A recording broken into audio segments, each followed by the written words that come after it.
I never had a nickname until I met Mitchell. Immediately, Mitchell started calling me Queets. So most of you probably know me as Queets instead of Laqueta. Mitchell was chairman of the California State Bar at one time. Mitchell was a mentor, not only to me and to lots of you, but also to my 3 children, Darla, Dina, and Kendra. He taught all of us to reach for the stars. After working with Mitchell for more than 30 years, I felt as if I had attended the Michael R. Mitchell University. Mitchell wanted to be a father. That was his goal. He wanted to be a father. So when Megan was born, I decided to give Mitchell a surprise party to celebrate the birth of his daughter, Megan. Our office was at 5850 Canoga. I invited all of his male friends that I could get in touch with. Can you imagine Mitchell's surprise when the elevator door opened and there were all of his old friends to celebrate and congratulate him on the birth of his child? We needed to add a little bit of entertainment to that party, of course, so I had 2 belly dancers. The guys really enjoyed that, and Mitchell later told me that they were just 2 moms making money to send their kids to school.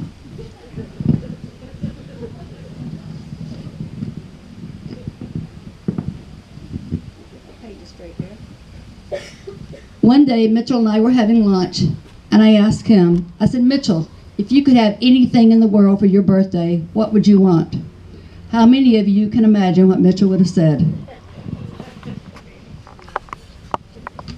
Mitchell said, I would like to have a Harley, a big fat Harley, and I would like to get on that Harley and ride and ride and ride. So I arranged as a surprise to give Mitchell a Harley for 1 week. I drove him out to get the Harley. He got on it. He drove west, and I didn't see him the rest of the day. He checked in with me at night and told me what a great time he had had, and it had been one of the best days of his life. The next morning, Mitchell was so excited to get out of bed. He couldn't wait to get on that Harley again. As he got out of bed, he said he fell on the floor.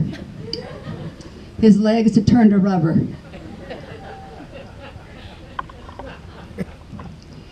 In 1981, Mitchell represented the family of a promising young athlete by the name of Ronell Settles, who had been arrested in Signal Hill, and then later in the day had been found hanging in his cell. A coroner's then questioned whose the death was at the hands of another. Later it was determined that his body would be resumed and taken to Washington, D.C. for a re-autopsy. Mitchell flew from Los Angeles to Memphis, Tennessee, where young Settles had been buried. One of the requirements was that the dirt on the casket had to match the dirt that was in the grave. As soon as the casket was taken out of the ground, Mitchell jumped into the grave to gather that sample of dirt. I asked him later, what were you thinking when you jumped in that grave? He said, I was thinking how fast could I get out of it. Once while we were in federal court, as we most often were, it was determined that the jury and the judge would take a bus to Jordan Downs so that they could actually see where the situation had actually taken place, where our client was shot by the police. Mitchell and I got into his car and we hurried to get to the site before the bus did. As soon as we got there, Mitchell parked in the alley. He had me get out of the car and go stand where he thought the incident had happened. As I'm standing there, he would say, no, move to your right. And I'd move to my right. And then he would say, no, move to your left. And I'd move to my left. And then finally he said, there, stay there, don't move, don't move. He wanted to get out of the car so he could put a marker there so he could show the jury and the judge where the incident had happened. Meanwhile, as I'm standing there and being told, don't move by my boss, I hear sirens. And then all of a sudden, the SWAT team comes running up the other end of the aisle, in the alley, right pretty close to where I was. Now, I jumped out of the way, but there were many, many SWAT teams coming because there was a meth lab probably not more than a house away from where I was standing. Mitchell had the privilege of arguing in front of the United States Supreme Court twice. The first time he went, I was honored to go along with him, his mother, and Kathy. After we ate dinner the night before the Supreme Court, Mitchell said he was going for a walk. He was gone a couple of hours. He later said that he had been sitting at the feet of Thomas Jefferson and talking to him and pleading his case. Mitchell was also special counsel to the House of Representatives in D.C. If you knew Mitchell, you knew he was a jokester. One night we were working till about 2 o'clock in the morning. Mitchell in his office with his scotch, and me sitting in my little secretarial pen, when he decided, wouldn't it be fun to play a joke on everybody in the building? He says, Queets, you know we have some letterhead of Department of Water and Power. He said, I want you to take that letterhead, and I want you to write, on that letterhead, I want you to write, sorry for the imposition, but both bathrooms on both floors have been closed until noon. For your convenience, you may go to the restroom at the gas station down the street. We thought that would be a lot of fun. The next morning, I'd forgotten about what we had done. I was sitting in my office about 8:30 in the morning, and the receptionist on the 4th floor called me upstairs and said, the police are here for Mitchell. And I said, why are they here? She said, they didn't say, they just said they're here to see Mitchell. And so I said, tell them he's not here, but he will be here soon. I called Mitchell, and I said, Mitchell, the cops are here. He said, why are the cops there? And I said, don't you remember what we did last night? I said, you need to come here now. So within about 20 minutes, Mitchell came up. He goes into his office. I phoned the girls downstairs, and I said, you can send them up now, Mitchell is here. So in walked 2 cops. I walked them into Mitchell's office, and they said, Mr. Mitchell, we were hoping you could help us out. Last night, someone came into the building, and they closed off all 4 bathrooms. Did you or your secretary see any suspicious cars here? Mitchell said, I did it. That's how honest Mitchell was. And the policeman said, no, Mr. Mitchell, we're serious. We know that you and your secretary were working late last night. Did either of you see any cars that you didn't recognize? And Mitchell said, I did it. After about 3 or 4 times, he finally convinced the police that he had done it. I believe we received a bill in the mail for about $2,000. A bill that was never, ever paid.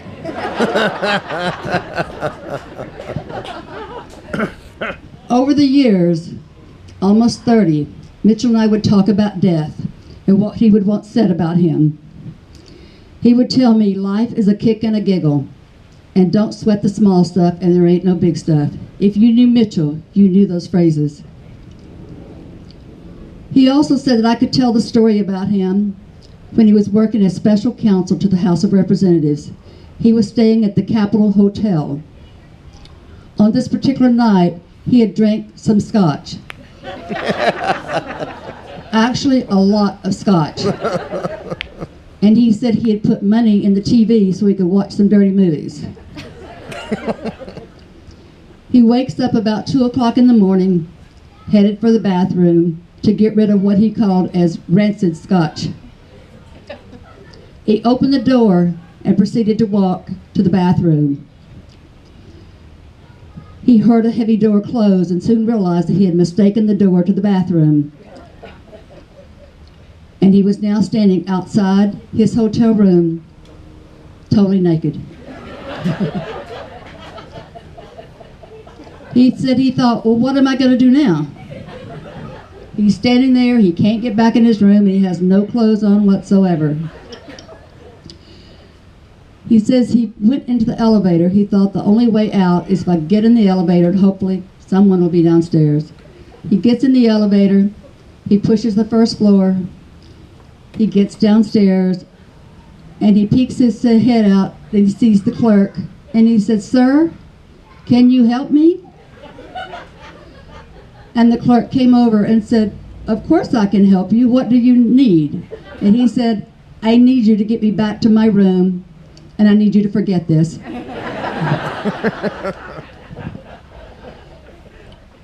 Working for Mitchell was a kick and a giggle. I never knew what my day would be like. One day I might be out serving subpoenas, and I would have his client call me the night before and tell me what color I could wear, whether I was going to be wearing red or blue, depending on where we were going to be serving subpoenas. In closing, I want to salute my dear friend. He made me who I am today. And with that, I'd like to introduce you to my daughter, Kendra Mitchell, who also was Michael Mitchell's daughter.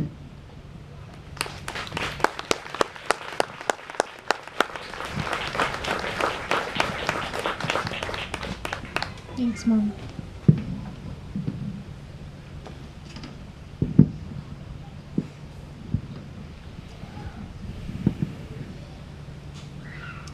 In the last few days, I've been asked by several of my friends and colleagues to tell them a little bit about Mitchell, who he was, what his life was like. And it's given me pause each time someone is asked, because he was such an extraordinary person that I know my description of him would sound like a grandiose invention of a fictional hero who accomplished more than any person ever could, who lived a fuller and more dynamic life than seems possible, and who embodied traits that were both too good to be true and too divergent to exist in the same person. Only those of us who were honored to know and love him know that he truly was one of the most exceptional people to ever walk this earth. We know that he played a critical role in the launching of NASA's Apollo missions, in improving the security of our nuclear arms mobilization, and in counseling Congress on ethical violations. We know that he was one of the most important civil rights activists of his time, who challenged the Supreme Court twice and the Ninth Circuit Court of Appeals countless times. We know that he had the most reflective and cerebral of intellects, and they had a tremendous love of literature and poetry. Above all, those of us who knew and loved Mitchell know that he was the kindest and most humble human being, who treasured every friend he ever had and saw the best in every person he ever met. So what I say to my friends and colleagues is that my father was in fact an extraordinary person of near mythic proportions, who in his time on earth accomplished more, had more fun, and loved more people than anyone I have ever known. I tell them that he was a Harley-riding, poetry-loving champion of civil rights. He was a Supreme Court arguing, cartoon-drawing activist who always fought the good fight. He was a NASA advising, hot air ballooning ethicist who loved a good prank. He was an NSA counseling, snow skiing bibliophile who thought life was a kick and a giggle, who never sweat the small stuff, and who inspired the best in everyone he knew. And I tell them that I loved him with all my heart. I'd like to leave you with, I'd like to share a special recording of one of Mitchell's favorite poems. I hope that it comes across okay on the microphone. This is a poem, Fern Hill by Dylan Thomas. Now, as I was young and easy under the apple boughs about the little ting house, and happy as the grass was green, the night above the dingle starry, time let me hail and climb, golden in the heydays of his eyes, and honored among wagons I was prince of the apple towns. And once below a time I lordly had the trees and leaves trail with daisies and barley down the rivers of the windfall night. And as I was green and carefree, famous among the barns about the happy yard, and singing as the farm was home, in the sun that is young once only, time let me play and be golden in the mercy of his means. I was green and golden, I was huntsman and herdsman. The calves sang to my horn, the foxes on the hills barked clear and cold, and the Sabbath rang slowly in the pebbles of the holy streams.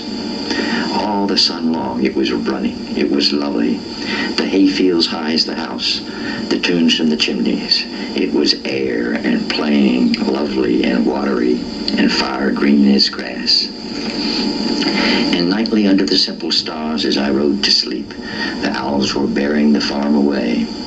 All the moon long I heard blessed among stables, the night jars flying with the ricks and the horses flashing into the dark. And then to awake, and the farm, like a wanderer white with dew, come back. The cock on his shoulder, it was all shining. It was Adam and matin. The sky gathered again, and the sun grew round that very day. So it must have been after the birth of the simple light in the first spinning place, the spellbound horses walking warm out of the whinnying green stable onto the fields of praise. And on among foxes and pheasants by the gay house, under the new-made clouds, and happy as the heart was long, in the sun born over and over I ran my heedless ways. My wishes raced through the house-high hay, and nothing I cared at my sky-blue trades, that time allows in all his tuneful turning, so few and such morning songs, before the children, green and golden, follow him out of grace. Nothing I cared in the lamb-white days, that time would take me up to the swallow-thronged loft by the shadow of my hand, in the moon that is always rising, nor that riding to sleep I should hear him fly with the high fields, and wake to the farm forever fled from the childless land. Oh, as I was young and easy in the mercy of his means, time held me green and dying, though I sang in my chains like the sea.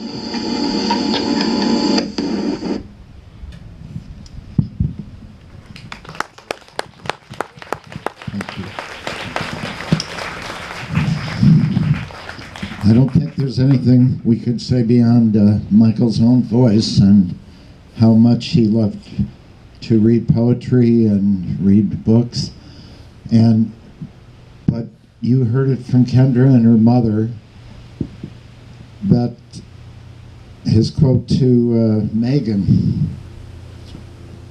"What I've wanted for you is not prizes, fame, or anything else of that sort." It's in this book. Make sure you read it because it's one of the most touching things. The pictures of Michael and his daughters and Barbara and the quotes are so capture him. "What I've wanted for you is that your life is a kick, a giggle, and a laugh, where you've," and this is where we've shared, "accomplished." So that was Michael, but what was also Michael was he believed in having a wonderful and a good time, and to celebrate him. And today the purpose of this is a celebration of life and not a mourning. That we had Michael for more than 73 years, and we're all the richer for it. I had a terrific friend and a bridge partner, and on our last game we played, we beat the ladies, and that's about 3 weeks before he passed away, and he still played, and he was still good, and his mind was still terrific and intact. What would he want? He'd want us to celebrate, right? And so this party isn't over. We're here to celebrate, enjoy each other, enjoy the remembrances, and to know the half full. There's nothing we can do about what's happened, that Mike has passed on, but he's still living in each and every one of us, in our memories and our experiences. I mean, how he's touched each people, just represented by the people who spoke today, is quite extraordinary. What a rich life he lived. And so let's celebrate him. Let's have a good time, because that's what he wanted. And remember the half full, which is that he lived an extraordinary 73 years, and we were able to participate in it, some in the most extraordinary way and others just superficially. But he touched us, and so let's enjoy that. And thank you for coming. There's still food. The bar's open, and don't forget the ice creams. And there's coffee and desserts behind me. So, and Barbara? Oh, Max, come on up behind me. Max is closing with a song. So that's the last thing to celebrate him. Max, your last name, remind me. Max Randall is a young friend. You knew which daughter? All of them, okay, because I've seen him in that house so many times. So we're going to try to figure this out real quick. So